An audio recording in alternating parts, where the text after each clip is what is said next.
Force of Nature was a series of walks, workshops, sessions out and about in the beautiful Isle of Wight landscape. Helping people to reconnect with nature and celebrating the beautiful landscapes of the island as well. But it was particularly aimed at people who might have some sort of a barrier to connecting with nature, which could be on any basis really, and it gets you thinking a lot about, what are the barriers that stop people spending more time in nature, which could be basic things like time and, having to work a lot, or it could be mobility issues or mental health issues, or any number of things about whether you see yourself as fitting in within certain cultures or groups or environments. And I think we were mindful in the project that people might engage for any number of those reasons or other reasons. What I really hope people get out of this is that everything's within them already, and it's a question, one of the barriers is just letting ourselves do it. It doesn't have to be perfect for an audience, it just has to be satisfying for you. Sounds good. And to try and provide connections with like-minded people, encouraging us to think differently about the creative ways in which we engage with nature and what that might mean. The important thing is that we help people connect to themselves in nature. We'll start with Tadasana, with the mountain pose, grounding activity, which is just really about letting the group know that they're here and present. Mind like the sky, body like the mountain, heart like the ocean, which is this beautiful image that everything is infinite within us. We've got infinite capacity to feel, to love, to experience ourselves, nature, the world. One of my really fun things was, though, right at the beginning, we all went down to Sandown Beach, and to represent us throwing away our barriers to whatever was stopping us from getting out and about, we chose a stone, we picked it up, we felt the weight of the stone in our hand, and we named the stone as the barrier to what was stopping us having the experience we want, and we chucked it into the sea. And it's just a really simple thing, but it really felt like we were just casting it away so that we were free to go and play. And I really like that, because it's a simple thing, but because it's a physical thing as well. You're actually throwing the stone into the sea. It's that metaphorically rids us of our barriers. Yeah. An action, it's an action. Exactly, yeah. Exploring the island through each other, through art, nature, words, images, is great. So we set up the Isle of Wight Rare Breed Centre to invite local communities and local people in to share the environment that we've got here, linking farm animals, farming and nature with local people. I think it's so important for well-being to be outside and in the different elements, whether it's a windy day, wet like today, or whether it's a nice warm sunny day, and just really being aware of our surroundings. We want to really grow the number of groups that come along, and we want to share this space that we think is really special. And remembers all their names. That is duck egg blue, isn't it? Yeah. It's been pretty cool to see how farming can work in conjunction with nature, and how people are still helping to preserve all our heritage breeds.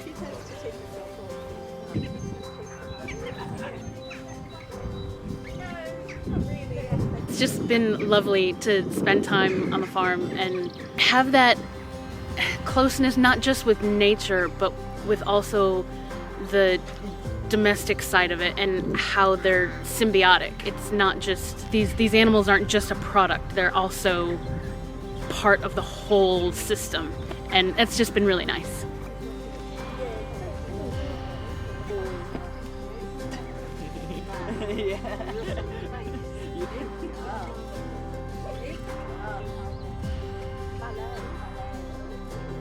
Yeah, it's helped me to see how connected farmers are to nature too, because you kind of see them portrayed as a separate, as not working with the landscape, but they have to be able to keep their animals in good health and their land in good health. You just So fluffy. Oh my God, it's just delicious. Sorry, I didn't mean it like that. And how nice to know you're always going to have a lovely life here. Yes, what a good girl.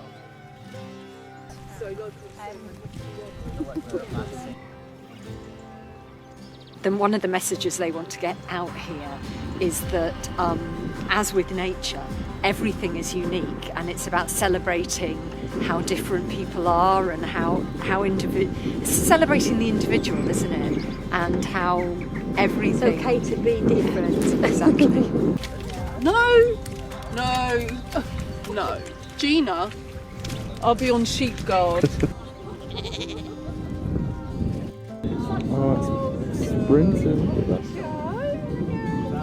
I just think you can see on everyone's faces that everyone's just had a brilliant time.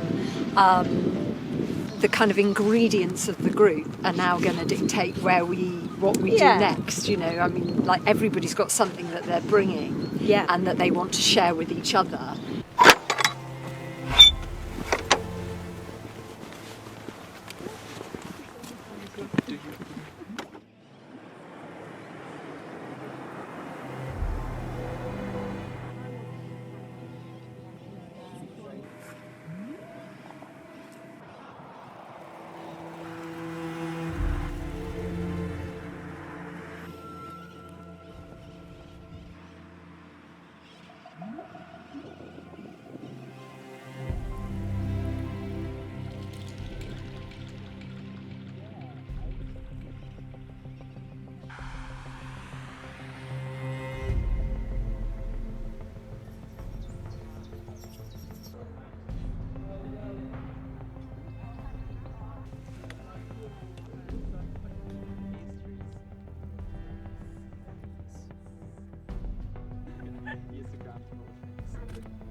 Let's not stick.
obviously each week it's not just been about rocking up and going for a walk. There's been different activities and different kind of creative approaches to helping you engage more with these environments. I like the sensual aspect of finding things, the feel of different materials, what you can make with things. Nature's just such a rich source of materials, as long as you're kind of ethically just taking, what's been discarded by nature. You can do wood carving or chalk carving or, any number of different creative activities using natural materials. It was kind of interesting how in the winter months I think we were exploring maybe kind of quieter approaches. Sometimes we were feeling like the grass and the different lichens and the delicate petals of the flowers. Appreciation of stuff.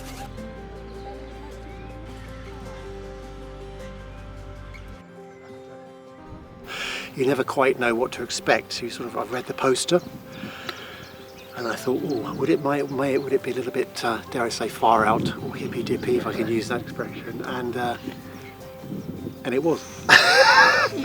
It's absolutely brilliant because it's sort of stepping outside your comfort zone. I hope what it gave people was just little tasters of how we can use our senses to experience the world about us. Sometimes we were thinking more about what we could hear. And then as spring began to bloom and colour came out, we began to develop experiments using voice and thinking about how we as individuals relate with the landscape and who we are in the landscape.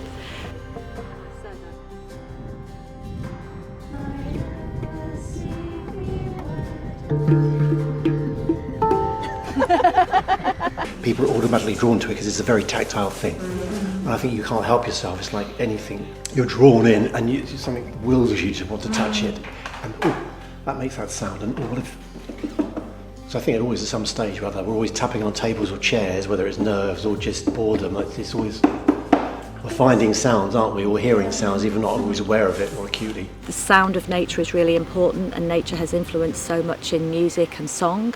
So we moved more towards using voice, using song, and even using instruments, either making things from found materials, or I brought my hand-pan drum along towards the end, which was just a lovely experience to get to hear and play an instrument like that, or to sing even in a natural environment, where you're looking at spectacular, stunning views, and you're able to kind of add your voice to that. And while I've been documenting those activities for the most part rather than partaking, it will be really nice to present this film as my contribution to the group and my way of saying thanks for letting me be a part of it, and bring my own creative skill set to help encapsulate the whole experience for everybody.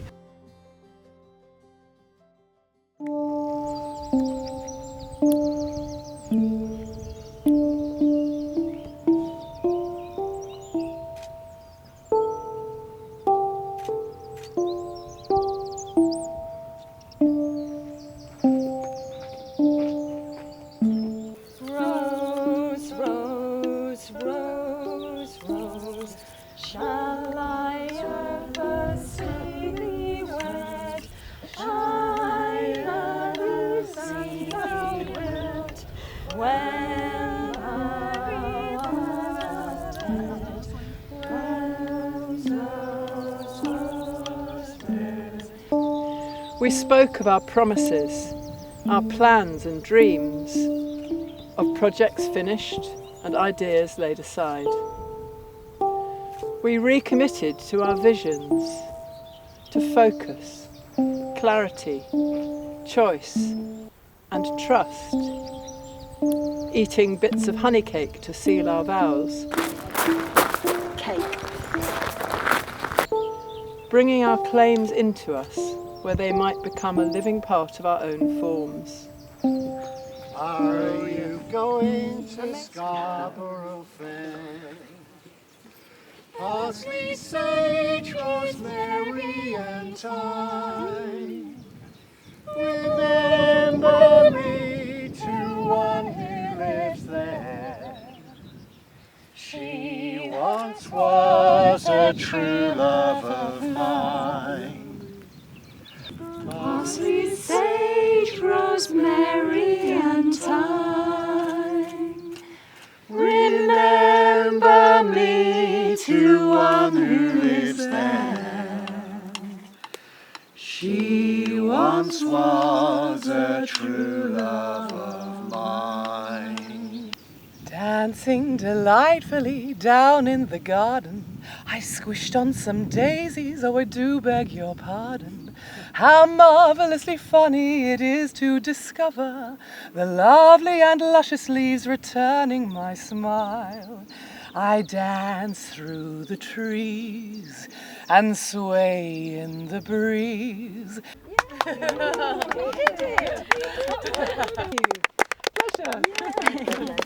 Wonderful. Well done, everyone. It's been a really unique experience for me because normally when you're enlisted as a videographer or editor for a project, there's a very prescribed expectation or outcome. And with this, there was none of that. I was given a real creative freedom with it, and at first that was very daunting because I was rocking up for the first couple of weeks just filming random shots here and there, and the lack of structure was quite a blur for me. I didn't really know how that was all going to culminate into a finished product.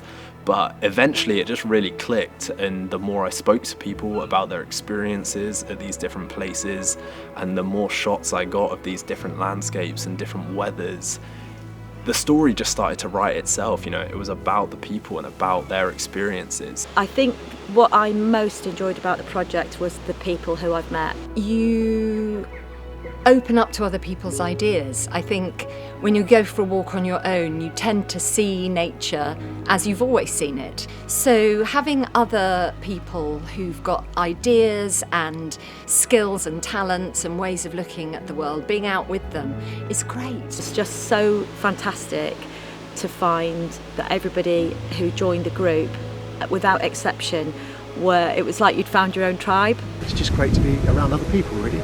I wanted to get more involved with the nature communities and learn what people see in the landscape around them. It's lovely to be in a group that kind of appreciates nature.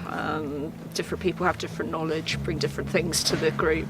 I think it's sharing of ideas and experiences in a very relaxed manner where you're not being judged. I think we've kind of all made new friends and all sort of connected with nature, learned a lot more about some of our areas that we live in. I find groups quite difficult actually because I get very overwhelmed because I'm autistic. Being in a smaller group outside, that makes it a lot easier.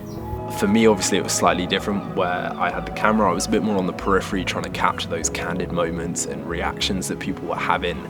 But I still felt completely part of the group. Every time we had a session, I really look forward to seeing the group again, and I hope that we will all stay in touch and do other things beyond the project. And to me, that's a fantastic outcome. And if I may speak on Ben's behalf, he's thoroughly enjoyed it. He's been chirping about it since we did the first group a few weeks ago.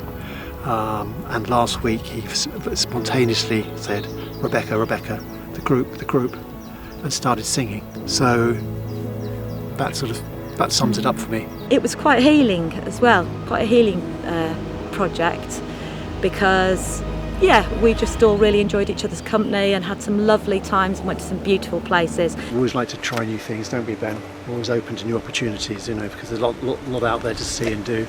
I just thought it would be not an excuse, but a catalyst for me to actually go out and spend time in nature on a regular basis. I've spent a lot of my life 9 to 5 in an office, and for once I could actually get outside. And I could actually just participate because that's quite valuable. But it's about our connectedness and realising we're not going out into nature. We are nature, we are part of nature, and I think that's what's so important about it. Nature is like the ultimate medicine. It gets you out, it gets you feeling better about yourself. Oh, it's amazing. I mean, I love being out in nature. Even if the weather's not perfect, it's still wonderful to be outdoors. There's been some weeks where I felt really busy, and rocking up to do this project just at first seemed like, it's just another thing I've got to fit into my schedule.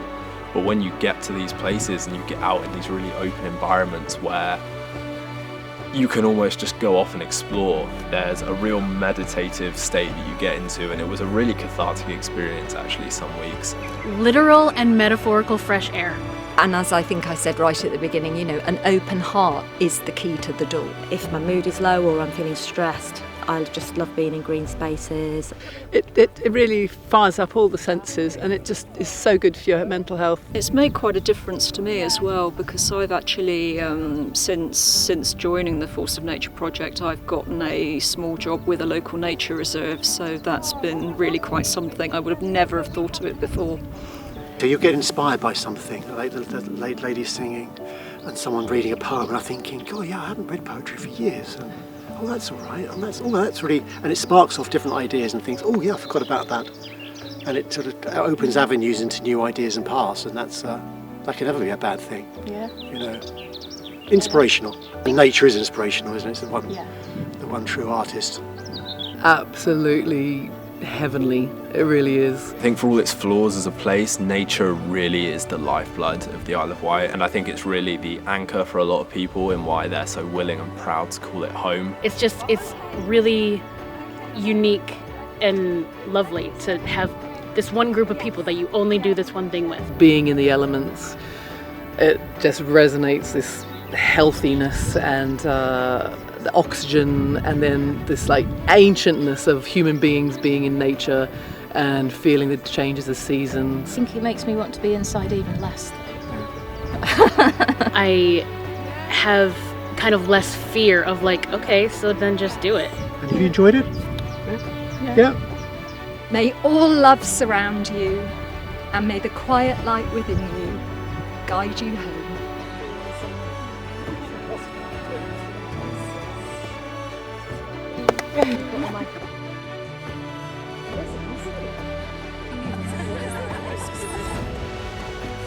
Take a breath.